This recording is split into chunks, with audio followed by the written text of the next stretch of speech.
Assalamualaikum warahmatullahi wabarakatuh. Perkenalkan, nama saya Rizky Yulianti Mulyani dengan NIM A1A3250091.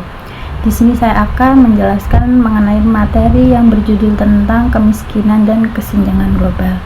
Sebagaimana pengertian dari kemiskinan adalah suatu kondisi ketika seseorang ataupun kelompok tidak mampu memenuhi kebutuhan dasar seperti makan, pakaian, dan tempat tinggal, maupun pendidikan dan kesehatan. Adapun yang mendasari adalah seperti kesenjangan global, yaitu perbedaan tingkat kesejahteraan, pendapatan, dan kualitas hidup antar suatu individu ataupun kelompok. Jadi Indonesia memiliki ketimpangan antara banyaknya orang yang tidak mampu memenuhi kebutuhan hidupnya.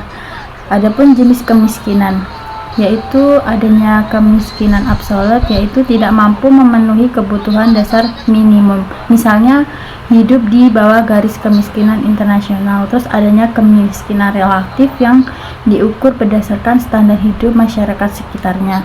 Terus adanya kemiskinan struktural, yaitu disebabkan oleh sistem sosial, ekonomi, dan politik yang tidak adil. Terus adanya kemiskinan kultural, atau yang dipengaruhi oleh pola hidup, kebiasaan, atau budaya tertentu dari setiap individu. Penyebab kemiskinan yaitu adanya rendahnya pendidikan dan keterampilan, pengangguran, ketimpangan distribusi pendapatan di suatu daerah, akses terbatas terhadap layanan kesehatan, konflik dan ketidakstabilan politik, bencana alam, globalisasi, dan ketimpangan yang tidak merata. Adapun dampak kemiskinannya yang saya ketahui yaitu adanya kelaparan dan gizi buruk terhadap masyarakat, rendahnya tingkat pendidikan, tingginya angka kriminalitas, dan kesehatan mulai memburuk dan menurun. Siklus kemiskinan menjadi turun-temurun dari suatu individu ke siklus keluarganya. Kesenjangan global yaitu memiliki bentuk-bentuk yang berhubungan dengan kemiskinan, yaitu seperti ekonomi. Jadi peradaban pendapatan antar negara itu negara maju dan berkembang. Terus adanya teknologi seperti akses teknologi yang tidak merata, yaitu ada pendidikan atau perbedaan kualitas pendidikan antara suatu negara dengan negara yang lain. Terus adanya kesehatan, yaitu akses layanan kesehatan yang berbeda. Mungkin adanya contoh negara yang maju seperti Amerika Serikat memiliki pendapatan per kapita tinggi, dan negara berkembang seperti Indonesia masih menghadapi ketimpangan ekonomi yang lebih buruk dari Amerika. Terus adanya penyebab kesenjangan global yang saya ketahui yaitu perbedaan sumber daya alam, sejarah kolonialisme, kebijakan ekonomi global, perbedaan teknologi dan industri, sistem perdagangan internasional. Adapun dampak kesenjangan global yang saya ketahui yaitu migrasi besar-besaran, ketidakstabilan ekonomi global, konflik sosial dan politik, ketergantungan antar negara yang berkembang pada negara yang maju. Adapun upaya yang dilakukan untuk mengatasi kemiskinan dan kesenjangan global yaitu pemerintah membuat program bantuan sosial, peningkatan pendidikan dan kesehatan, dan menciptakan lapangan pekerjaan. Terus adanya lewat hubungan internasional yaitu pemerintah membuat bantuan dan dari organisasi seperti World Bank, program pembangunan dari UNICEF nasional. Terus adanya dari masyarakat yaitu pemberdayaan ekonomi lokal dan penciptaan lapangan wirausaha yang meluas. Adapun kesimpulannya, kemiskinan dan kesenjangan global merupakan masalah kompleks yang saling berkaitan. Diperlukan kerjasama antar pemerintah, masyarakat, dan dunia internasional untuk mengurangi ketimpangan dan meningkatkan kesejahteraan secara merata.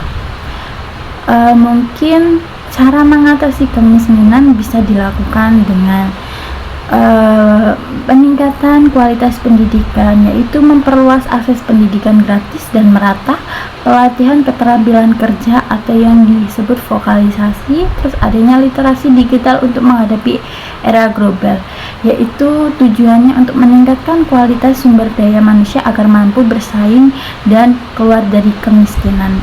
Terus adanya penciptaan lapangan kerja yang dimaksud adalah untuk mendorong investasi industri, meningkatkan UMKM atau usaha kecil, terus adanya program padat karya.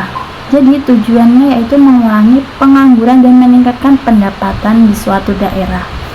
Terus pemerataan ekonomi sebagaimana itu dilakukan seperti distribusi pendapatan yang lebih adil, pajak yang lebih progresif atau lebih kecil, terus adanya subsidi untuk masyarakat miskin. Tujuannya untuk mengurangi jurang kaya dari miskin tersebut, tapi untuk dilakukan oleh orang yang mempunyai kekurangan.